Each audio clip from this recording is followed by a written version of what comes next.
3, 2, 1. Alors faites-les revenir, c'est aussi simple que ça en fait. J'ai avec moi une liste d'émissions que j'ai sélectionnées et que je veux faire revenir moi. Enfin, après moi je n'ai pouvoir sur rien, on est d'accord, hein, mais voilà, j'aimerais vraiment que ces émissions reviennent. Je vais vous expliquer pourquoi. Alors il y a des émissions que vous connaissez tous, peut-être des fois un peu moins également, mais vous allez voir, ça va être plutôt pas mal. Alors tout d'abord les amis, faites-les revenir. L'émission que je veux faire absolument revenir, c'est Interville. Alors ça, c'est mon émission préférée sur toute la liste que j'ai fait. C'est absolument, pour moi c'est ma préf. Parce qu'Interville c'était la famille, c'était le rire, c'était la folie, on se prenait pas au sérieux. Bon après maintenant avec tout ce qui est 30 millions d'amis et tout ça, dans le monde qu'on vit maintenant, ce serait peut-être un peu compliqué je pense par rapport à tout ce qui est vachette et tout ça de faire Interville. Enfin bon après 30 millions d'amis c'est pas qu'on s'en fout mais des fois ça part un peu loin quand on voit des fois qu'il y a des histoires avec faut pas mettre de tigre dans Fort Boyard. Ça fait très longtemps qu'il y a ça, Fort Boyard ça existe depuis 29 ans je crois, ça fera 30 ans l'année prochaine. Donc il est peut-être temps de se rendre compte qu'il y avait des dans le Fort Boyard, mais voilà, en tout cas, enfin, Interville, moi j'aimerais bien que ça revienne, mais ça serait peut-être un peu compliqué par rapport à tous, au monde de maintenant en fait, à la société de maintenant, aux pensées de maintenant. Pour certains, je dis bien parce que moi ça ne me dérangerait pas du tout, même ça m'arrangerait limite de retrouver Interville sous sa forme normale parce que Interville est revenu sur Gulli sous forme internationale, mais c'est complètement différent. Mais donc voilà, je pense pas qu'Interville reviendra un jour. J'espère de tout cœur. Mais voilà. Autre émission que j'aimerais faire revenir, les 100 plus grands. Attention. Il y a eu deux versions. Il y a eu la version TF1 avec Christophe de Chavannes, Sandrine Quétier. Et au tout début, je crois, il y avait, alors je ne sais plus comment est-ce qu'elle s'appelle, elle présentait les bêtisiers sur TMC. Sandra Lou, je crois. Il me semble qu'elle a présenté les 100 plus grands avec Christophe de Chavannes. Donc je sais qu'avant Sandrine Quétier, en tout cas, il y a eu quelqu'un d'autre. Et il y a eu la version Jean-Pierre Foucault. Alors moi j'aime bien les deux. Petite préférence pour la version TMC parce que bah déjà Jean-Pierre Foucault tout simplement. Voilà, c'est le taulier, hein, sincèrement. Après j'adore Christophe de Chavannes également. Mais en fait le truc c'est qu'avec la version Jean-Pierre Foucault c'était plus cocooning entre guillemets.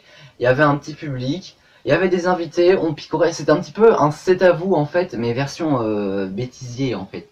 Donc c'était vachement bien. Moi j'aimais bien cette émission. Et puis de toute façon j'adore les bêtisiers, mais les 100 plus grands c'était quelque chose de, il y avait quelque chose de plus qu'un bêtisier. Il y avait vraiment le côté familial. Que les 100 plus grands version TF1, c'était bien aussi, mais un peu trop dans le show en fait, si vous voulez. Après, les 100 plus grands version TF1, c'était les samedis ou les vendredis soirs, c'était en direct. C'était un plateau absolument immense. Que les 100 plus grands versions Jean-Pierre Foucault, c'était plutôt lundi, mardi, mercredi, ou voire jeudi soir. C'était pas en direct, mais voilà, c'était un peu plus cocooning. Moi, je préférais cette version pour le coup. Mais de toute façon, si ça revient cette émission, je serai content de toute façon. Autre émission que j'aimerais faire revenir, alors c'est pour Christophe de Chavannes, c'est la soirée de l'étrange. Alors moi, vous savez que j'adore tout ce qui est paranormal et tout. J'ai un peu peur de ça, mais j'aime quand même, vous voyez. La soirée de l'étrange, c'était vraiment assez incroyable parce qu'on voyait des trucs de ouf. Il y en a plein qui croyaient pas et en fait cette émission a fait croire plein de gens. Alors dont moi, même si moi, bon à l'époque j'étais petit donc forcément je croyais un petit peu à ça. Mais franchement ça m'a vraiment convaincu puisqu'aujourd'hui je crois encore à tout ce qui est paranormal et tout. Je ne suis pas maso, mais j'y crois quand même les amis. Et en plus il y avait eu un documentaire sur le château de Combourg où bosse ma mère. Donc c'était vachement cool, on avait regardé ça en famille et tout. Et non vraiment c'était vachement bien comme émission, moi j'adorais ça. En plus c'était le soir, ça passait le soir, donc voilà, il y avait vraiment cet aspect un petit peu de peur avant d'aller se coucher et tout. Et moi j'adorais cette émission, franchement, je suis fan à complet. Mais j'aimerais vraiment que cette émission revienne. Alors aujourd'hui ça m'étonnerait que ça revienne parce que c'est pas une émission qui a marqué les esprits. Hein. Ouais, même toutes les émissions que j'ai mis, c'est pas forcément des émissions qui ont marqué les esprits, mais vous allez voir, en tout cas c'est... En tout cas, moi, la soirée de l'étrange, j'aimais beaucoup cette émission. Très peiné qu'elle ne soit plus là. Mais voilà, en tout cas, cette émission qui a eu pas mal de succès hein, dans les années 2000 quand même. Parce que c'était le samedi soir aussi ou le vendredi soir. Cette fois, il y avait des spéciales vendredi 13 sur TF1. Et c'était encore une fois en direct. Bon, après, il y a plein d'émissions, je vais vous dire, qui étaient en direct. Hein, mais bon, maintenant, on peut plus vraiment faire ça par rapport au monde, encore une fois, dans lequel on vit. C'est là qu'on se rend compte aussi que le monde dans lequel on vit devient un petit peu... voilà, change complètement de ce qu'on a pu vivre avant, même par rapport aux émissions télé. Mais voilà. une autre émission que j'aimerais qu'ils reviennent, c'est Toute une histoire. J'adorais cette émission, émission de témoignage, bien évidemment de... Alors au départ, présenté par Jean-Luc Delarue, puis Sophie Davant. Alors moi j'ai plutôt connu la version de Sophie Davant. Et j'étais très peiné que cette émission quitte la grille des programmes en fin 2016. Enfin, mi-2016, mais fin d'année 2016 si vous voulez. Fin d'année scolaire, on va dire ça comme ça. Surtout vu ce qui a suivi, franchement c'était pas glorieux. Voilà, bon, maintenant il y a ça commence aujourd'hui, mais je préfère quand même toute une histoire parce que Sophie d'avant, voilà, avait vraiment, je trouve, avait le truc en fait, vous voyez. Et voilà, franchement j'aimais bien cette émission. Je regardais ça avec ma mère des fois, voilà. Mais j'aimais bien regarder cette émission en tout cas, c'était vachement cool.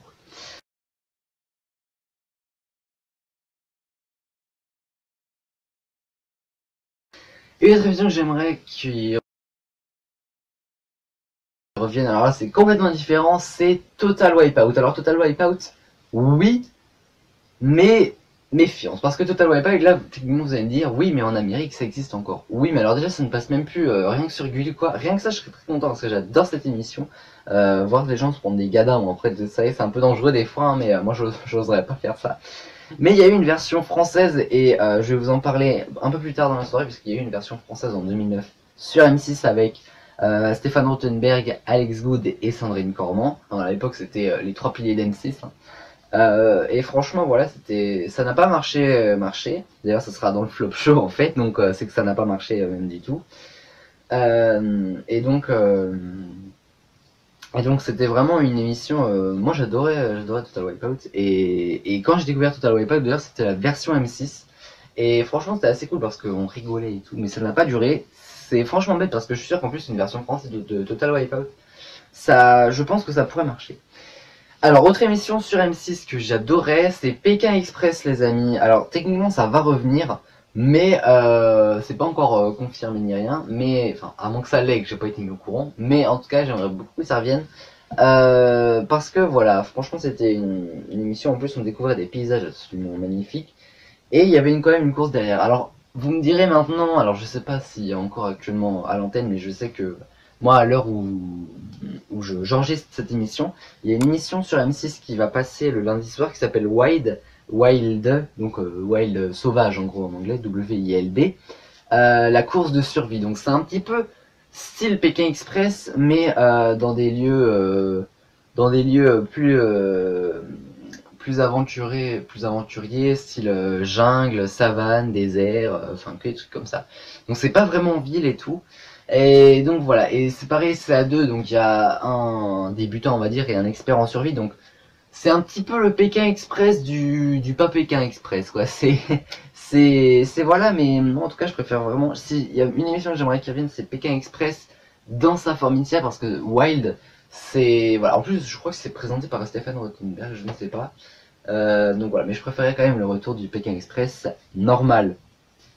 Une autre émission que j'y revienne, que j'aimerais qu'il revienne, c'est sans aucun doute de Julien Courbet. Alors moi j'adorais cette émission.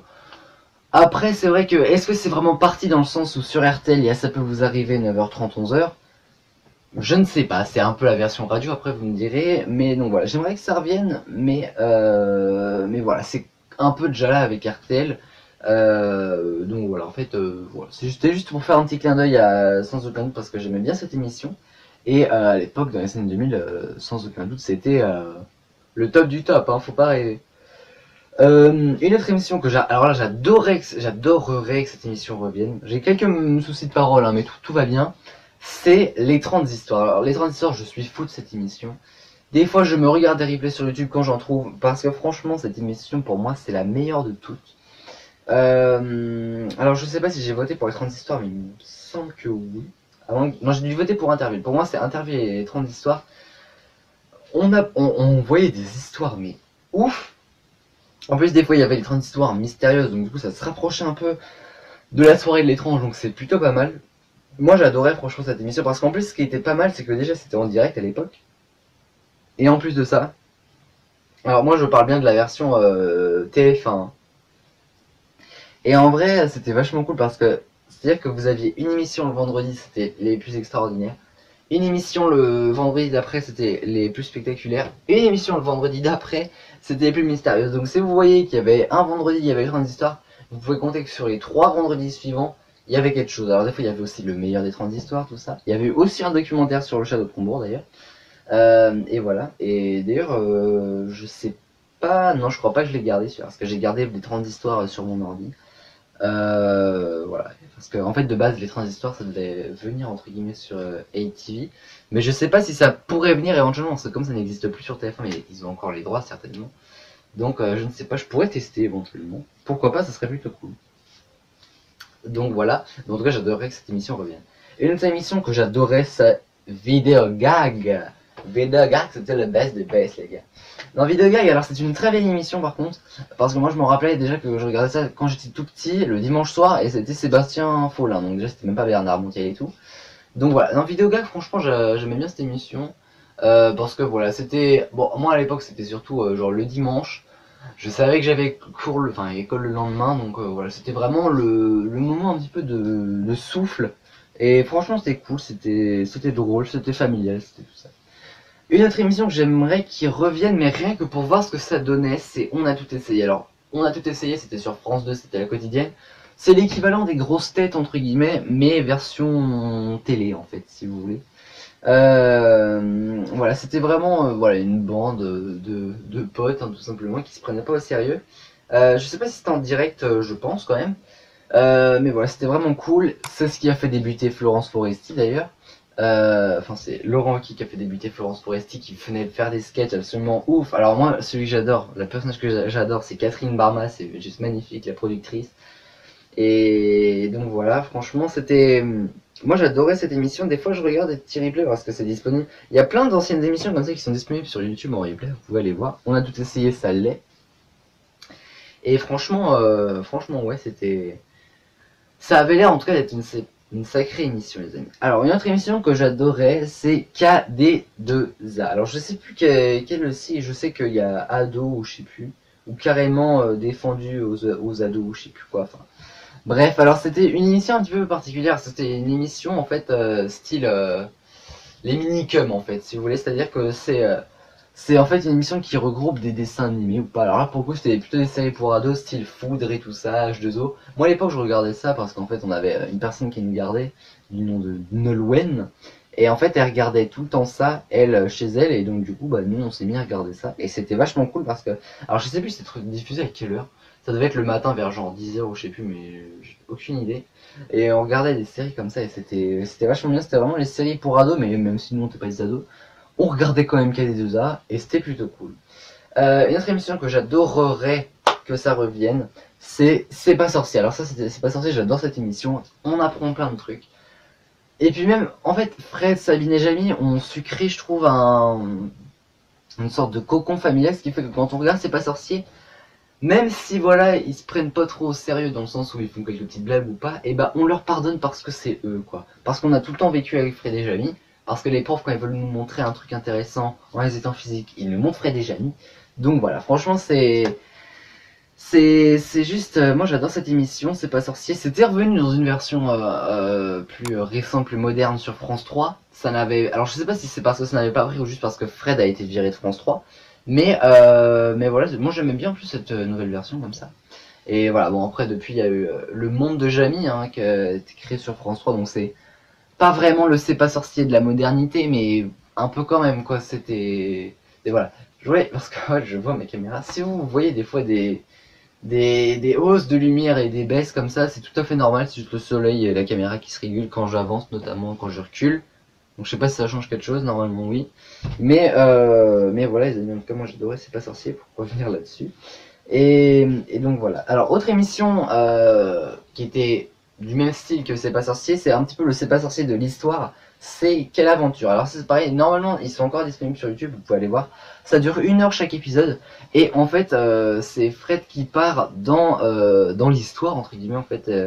Voilà, vraiment à une époque précise, mais c'est hyper bien fait, hein, c'est vraiment pas... c'est une mise en scène vraiment de ouf. Et en fait, voilà, des fois on a des retours vers le présent où là Jamie nous explique en gros ce qui s'est passé tout dans l'histoire. Donc c'est un petit peu le C'est pas sorcier de l'histoire. Et c'était plutôt pas mal, moi j'aimais bien beaucoup. J'aimais bien beaucoup ce rêve français. Une autre émission que j'aimerais que ça revienne, j'en ai beaucoup, hein, je vous l'ai dit, c'est Village Départ. Alors ça, j'adorais cette émission parce que Village Départ, c'était pour moi l'émission estivale qui restait. Alors ça s'est arrêté en 2016. J'étais très peiné parce qu'en plus on savait que c'était la dernière saison, mais j'étais très très triste parce que franchement, Village Départ, il y avait quelque chose de familial. Il y avait quelque chose sur cette émission. C'était, je sais pas comment vous expliquer. C'est pareil, c'était un truc familial et tout. C'était juste avant le début du Tour de France, enfin de l'étape du jour en tout cas. Et c'était vraiment, voilà, ils se prenaient pas au sérieux, il y avait des invités. C'était vraiment l'émission estivale par excellence. Et ça s'est arrêté, je crois, c'était par rapport à la refonte entre guillemets de France TV Sport. Moi, j'adorais cette émission, franchement. Et j'étais très très déçu que cette émission ne soit plus là. Donc voilà. Dommage, mais franchement, j'adorerais, mais ça m'étonnerait que ça revienne. De toute façon, toutes les émissions que je vous dis, que je vous ai dit, normalement, c'est pas censé revenir, hein, c'est pas prévu en tout cas. Éventuellement Pékin Express, mais bon, c'est pas dit. Mais voilà, en tout cas, Village Départ, très déçu à l'époque, ça s'arrêtait. Mais voilà, que voulez-vous. Une autre émission que j'aimerais que ça revienne, c'est le Grand Journal sur Canal+.